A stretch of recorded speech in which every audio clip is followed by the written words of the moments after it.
Hi friends, তোমরা সবাই কেমন আছো? আশা করি তোমরা সবাই খুব ভালো আছো। তো আমিও খুব ভালো আছি। আমার একটা ছোট্ট একটা মিনি ব্লগ নিয়ে চলে এসেছি আজকে। আমার ব্লগ কি তোমাদের ভালো লাগে কিংবা আমার ভিডিও কি তোমাদের সবার ভালো লাগে? অবশ্যই কমেন্ট করে জানাবে। দেখো, এদিকে আমার মাছ ভাজা হয়ে গেছে, আর এদিকে আমি দেখো আজ মাছটা আমি শুধু ঝাল করব পেঁয়াজ দিয়ে, আর বেগুন ভাজা, আলু ভাজা, আর বেশি কিছু করব না, এই হয়ে যাবে।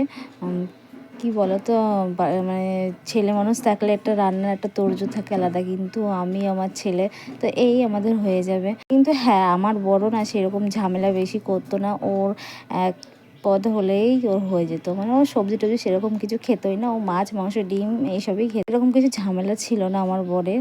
তো এখন আর কী করা যাবে, বড়বাবুর জন্য মনটা বেশ একটু খারাপ লাগে, কিন্তু খারাপ লাগলে কিছু করার নেই, তাই না?